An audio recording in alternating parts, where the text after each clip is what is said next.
Hey friends, I'm Christy, and you're listening to Rock the Damn Boat, a podcast for women who are done playing small. If you've been shrinking to keep the peace or waiting for permission to want more, climb aboard because we are going to make some waves together. Don't forget to follow or subscribe so you're never left stranded on the shore.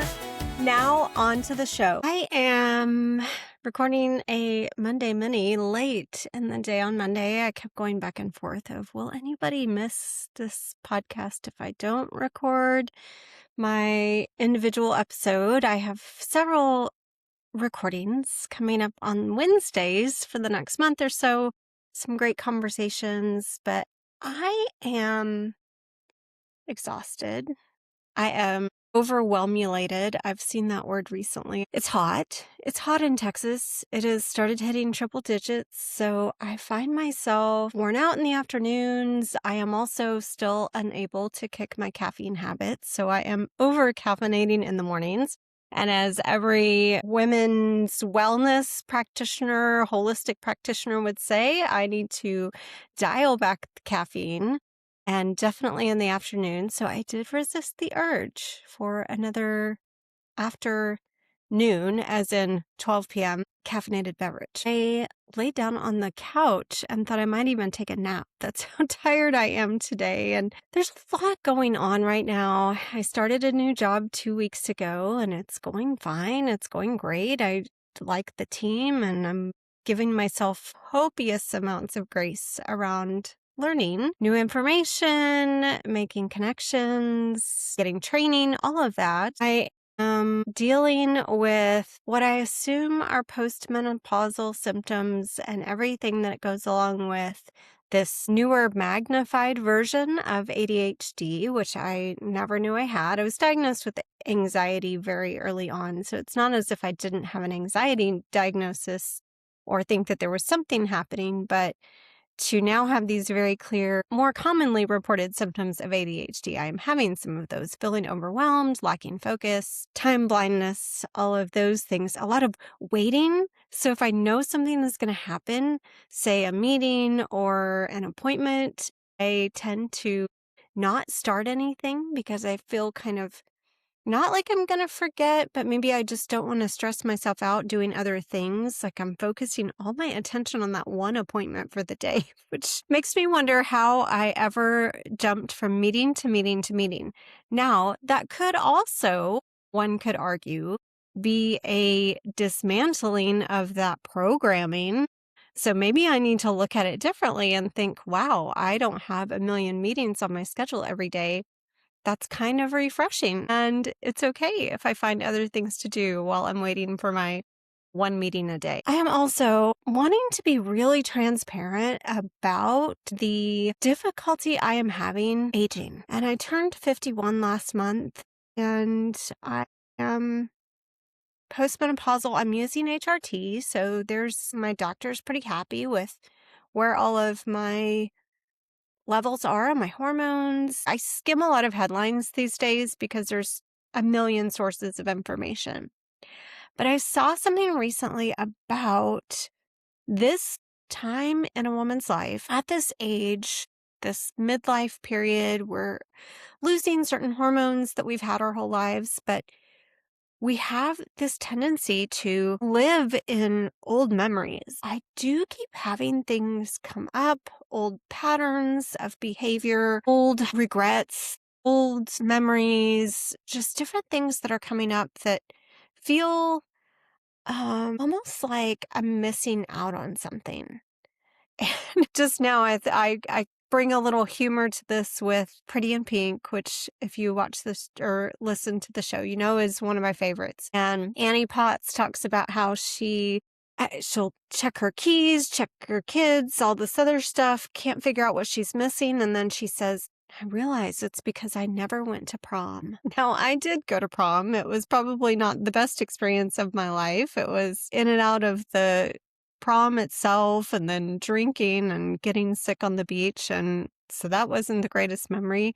There's a lot of things pre-sobriety that come back up that are probably things I'd rather not think about. But They're just there. And I think, like meditation, I can allow those thoughts to come up, watch them float on by. The other school of thought might be that there's something that needs to be processed. And maybe that happens through therapy or through tapping, or I was doing some somatic experiencing. So I'll be curious. And, I'm just sharing where I'm at today, because if you are feeling this same odd mix of sentimentality, but maybe a little bit of melancholy for a younger time in your life, this might all resonate. So I am going to do my due diligence to go back, find that article, do a little more research on the neuroscience behind those memories popping up. But for me lately, it's been a lot of realization that those days are over. Certain things are over, certain young puppy love, or the first time you go to a dance, or the excitement of getting someone's phone number, or the excitement of getting a new haircut. As we get older, those things maybe become a little more mundane, or we're settled into relationships and everything feels safe and comfortable. And of course, we could go down the path of relationships and, well, you have to keep dating and you have to keep things fresh. And I get all that. That's really not where I'm coming from, other than to say I have had a little bit of wanderlust. So I've definitely been scheduling some travel, tacking on some days to upcoming work trips that will allow me to hike again, have some of that fun in my life around hiking and nature. Of course, I live on 3 acres and I could see the sunrise and the sunset every day, but we start to acclimate to those things. And so there are aspects of our lives that have to stay fresh and new because we get used to them. And so that novelty wears off, probably more so for an ADHD person. And we look for new ways to have fun and find that sense of wonder.